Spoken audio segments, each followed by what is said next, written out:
Yeah, I know a lady up the river. She could probably give you some information. For centuries, local Native Americans in Northern California have reported seeing 6 to 8 foot tall hairy creatures. Yeah, we heard that sometimes these things come down and take fish out of the nets. They call creek devils. Modern-day eyewitnesses describe a similar creature, I know what I saw. commonly known as Bigfoot. There's something out there. It ran upright. There is an ape in North America. An international team of investigators has set a high-tech trap in an effort to discover if this creature is myth or reality. Let's get away from this shallow stuff and we'll pull back up. Our guide, Sonny Downs, has agreed to take us upriver to speak with Georgina Troll, a Yurok elder and language expert. The Yuroks have always regarded these creatures as fact, not fiction. It's my hope that Georgina will share some of the tribal knowledge of the Uma'a, the creek devil.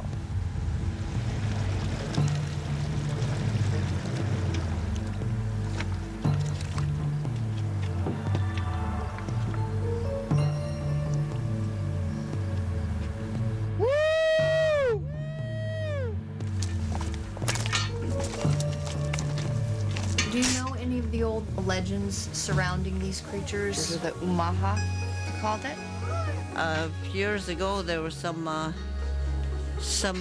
Indians that went back there, and they ran into this people that they call the creek devil. And it says they were big people, and they lived in caves. Eventually, they came back and told the stories that that's where they lived. But they said they never spoke, and they never looked at him in the face. That was it. Thank you very much. You're welcome. Yes, thank you. The area of the Klamath River is remote and the scene of many eyewitness sightings. Autumn will attempt to mimic the creature's vocalizations, hoping for a response. There's an amazing amount of wildlife out here tonight, so the chances of seeing something else are pretty good. Yeah. This is where, right up here on this ridge, is where I got a real good vocalization 2 years ago. That was a very, very long howl. Within 3 days, there was a sighting reported.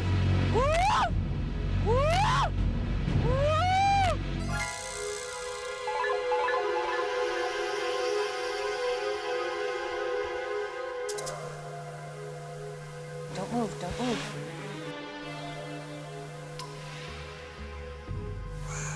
The call we heard was odd, but it didn't Let's go repeat. downstream. Okay. There's more than one animal. Are you sure? No, it probably was a cat. That's what it sounded like. That wouldn't surprise you. You never know.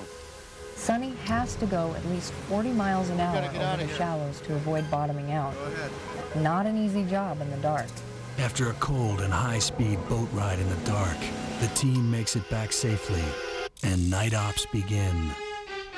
The team heads into the mountains near the location of a recent scream report and splits into 3 groups to do call blasting, covering a broad surveillance area from the coast to the dark inland forests.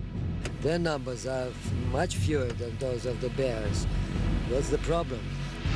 The calls played by the blasting team are claimed to be the actual recordings of the creek devil. Well, I guess we'll give one last shot before we call it a night. This is the blasting team. Bobo's gonna try some more vocalization. Good, 10-4.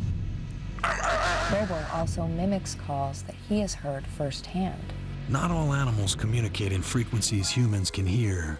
Matt and Autumn have set up infrasound microphones. This microphone will record frequencies lower than humans can hear. But this is what we start with right here. A very strange looking mic to record sounds you can't hear. Okay, so we can just hit record and leave This is the blasting team. We just wanted to check if you're ready. Just a few minutes. The woods are a lot like a bar. Shoot your mouth off long enough and loud enough, someone bigger and badder's gonna come by and shut you up. So that's what I'm hoping for. Hope I get punked by a squatch.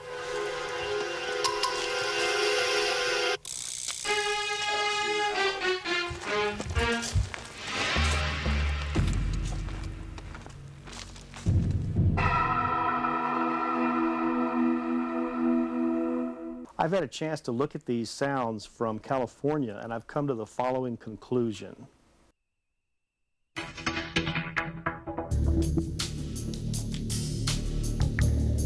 Autumn and the Encounters team have spent the past week near the mouth of the Klamath River in Northern California in an attempt to collect evidence of the existence of a huge, hairy, man-like creature known as the Creek Devil. The team was also presented with existing audio evidence, the Sierra recordings, recorded by investigator Ron Moorhead in the early 70s, and a more recent recording in 1993. Each recording has been examined by bioacoustics expert Dr. Robert Benson from Texas A&M, a specialist in natural sounds. These sounds from California are some of the most interesting sounds I've ever had a chance to look at here in the laboratory. They don't match up with any naturally occurring animal in the United States. They were said to be recorded in the 1970s. Then it would require an extensive knowledge of both bioacoustics and acoustic engineering to create sounds like this. They are nothing like I've heard before. They do have a formant structure that has to do with the vocal tract of the animal. It is very reminiscent of the formant structure that I see in large male humans. That does not mean that it came from a human, but it would be difficult to rule that out without some video or film coupled with the sounds. The sounds by themselves just cannot be conclusive in a case like this. I've concluded that they are not likely associated with an animal that we know of in North America, north of Mexico. They are similar to black howler monkey vocalizations in central Mexico. It's very difficult to make a positive identification with tapes of this quality. At this point, I think the identity of the sounds on this tape will just have to remain a mystery. I do know this. The reports and legends from this area convince me that there must be more to this story. The Encounters team and the Bounder are off to our next location,